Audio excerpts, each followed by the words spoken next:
está sendo falada, tudo. Quem começou com essa ideia foi uma cineasta lá do Rio de Janeiro, chamada Joana de Carso. Ela começou a produzir a série, ela fez exatamente como eu. Com a cara e coragem, foi entrando em contato com as paquitas e foi entrevistando, né? Até que chegou no ouvido da Xuxa. Falou, pô, essa ideia é boa. Não vamos dar entrevista para ela. Começaram a criar um monte de empecilho. Tipo, queriam cobrar para dar entrevista. E foram sufocando a Joana. Até que elas falaram assim, ó, não, a gente não vai fazer, a gente está com outro projeto. A Xuxa mente quando foi lá no Altas Horas dizendo que essa ideia nasceu na casa dela. Porque não nasceu na casa dela, ela roubou essa ideia da Joana. E aí elas passam a produzir essa série. Então elas estavam cobrando da Joana, até que elas começaram a fazer sem cobrar de ninguém. Falaram, vamos fazer entre nós aqui e tal. E aí a Andréia Sorvetão se revolta. Fala, se vocês cobravam dela, eu quero então receber para dar entrevista para vocês.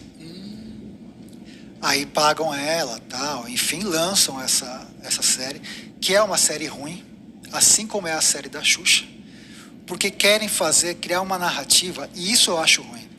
Quando você tem um viés, quando você tem um direcionamento, você vê que eu estou contando aqui as histórias, eu não estou colocando aqui ninguém como vilão. Eu estou contando a história como me contaram, falaram, aconteceu isso, mas não tem nenhum dedo apontando nada para ninguém. O documentário da Xuxa quis transformar a Marlene Matos numa vilã. E o jogo virou. Entenderam o contexto? A Marlene falou, não, eu realmente fui ruim, mas a época exigia isso.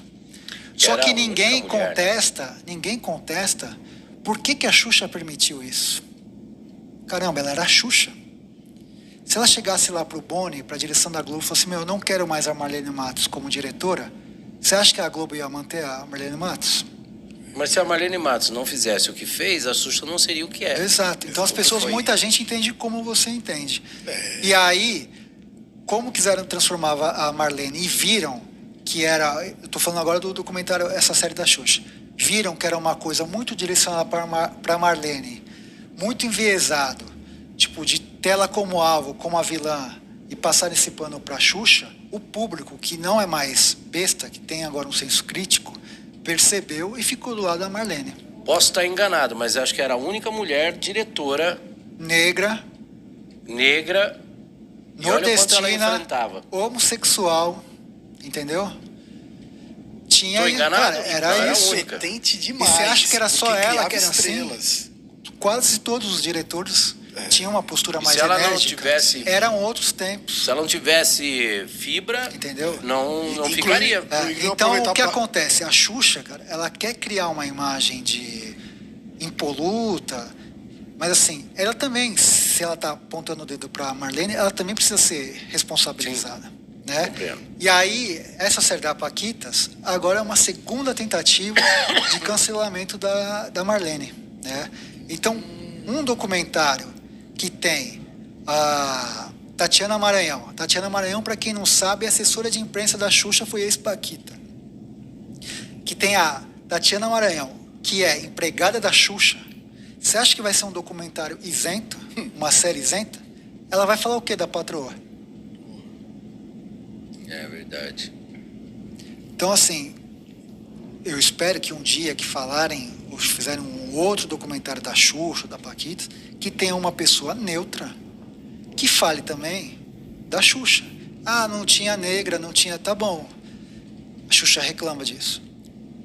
Mas a Xuxa fazia propaganda para atingir o cabelo de loiro. Então ela ganhou com isso também. Por que não tinha a Paquita Ela capitalizou. Porque era o padrão que a produção exigia, né?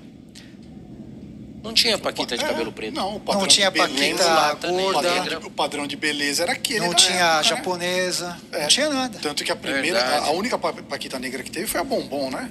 Não, lá na frente. E depois com uma outra... Semana passada. E com uma outra característica, né? Mas a Xuxa capitalizou em cima da questão de loira, né? Então ela vendeu produtos, inclusive, para atingir cabelo de loira. E muitas crianças começaram a atingir o cabelo. Olha que louco isso, né? Era outra época, eu não tô julgando. Sim, mas a Xuxa, ela a tinha gente que tá achando ser engraçado, mulher que era suficiente para diferente, falar, né? não, eu também tenho responsabilidade. Porque se ela chegasse e falasse assim, ó, a Marlene tá maltratando as meninas, eu não quero que isso aconteça. Você acha que não ia mudar a situação?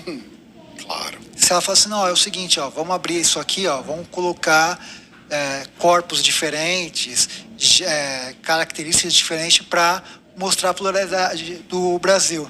Você acha que isso não ia acontecer? Ela só se isenta e joga a culpa na Marlene, né?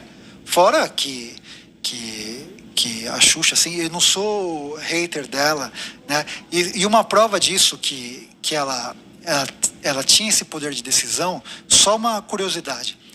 Nos filmes que ela fez com os Trapalhões, por exemplo, A Princesa Xuxa e os Trapalhões, todos os cartazes dos filmes dos Trapalhões, quem desenhava era um cara genial, que infelizmente faleceu recentemente, chamado José Luiz Benício, que foi o maior cartazista do cinema nacional.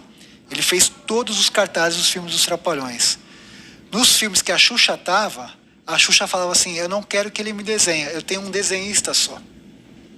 Então, quer dizer, ela tinha esse poder de vetar um puta de um artista como o Benício, de escolher o artista dela, e por que ela não fazia isso no programa dela? Ela vai falar, eu era ingênua e tal. Não. Se ela quisesse, ela fazia. Ela podia mudar o curso da história no programa dos Trapalhões. Pô, ela não barrou o cartazista dos caras e colocou o dele? Se você for ver na Princesa Xuxa e os Trapalhões, tem um desenho todo com o contexto certo e tem um Frankenstein assim, porque é um outro desenhista com uma outra característica que tem o desenho da Xuxa ali no meio. Cara, eu nunca notei Ela vetou. Isso. Qual que é o cartaz do... A Princesa Xuxa e os Trapalhões. Tem outros que ela participou, que ela falou, não, eu tenho um desenhista próprio, eu não quero que esse cara desenhe. Então ela bateu o pé ali. Por que ela não bateu o pé no programa? Né? Então ela posa muito. Ela fala, por exemplo, do Pelé, o Pelé me traía muito e tal. Mas ela também traiu o Pelé. Ela nunca fala. Né? Ali, ó, tá vendo? Se você olhar, o traço dela é completamente diferente do todo o restante aqui, tá vendo? Eles estão realistas, né? E ela já tá completamente diferente no cartaz. É esse cartaz mesmo, cara. Beleza, já deu pra ter uma ideia aí. Não dá pra ver. Então ela cria essa imagem de uma pessoa hoje que eu vejo assim, que ela criou, fala assim, eu quero mostrar para o público que eu sou isso. Nada contra de ela ser isso, né? Toda politicamente correta, falar as coisas que a imprensa gosta de ouvir, que parte do público gosta de ouvir, mas assim, ela tem que contar também as coisas que ela fez ou não fez, ou deixou de fazer. Né? Como esse caso, por exemplo, que eu falei da Marlene. Né? É só um exemplo esse negócio do cartaz, que ela tinha autoridade e ela tinha personalidade para barrar um cara e colocar o dela. Por que ela não peitou ninguém da Globo ou a própria Marlene para defender as Paquitas? Né? Então, essa história oficial que ela também tenta contar, eu espero que um dia apareça um cara ou uma mulher, enfim, que seja louco pela história dela e que conte essa história como conta dos Trapalhões, sabe? Que mostra todos os lados para mostrar para o público, né? Então, o pouco que eu sei da Xuxa são coisas que você vê que rompe um pouco com o que ela quer mostrar para o público, né? Essa questão, por exemplo, nunca ninguém contestou da série do Senna, que ela aparece como a viúva do Senna, né? Ela só se for a viúva porcina do Senna, porque era a Adriane Galisteu, Galisteu, né? certo?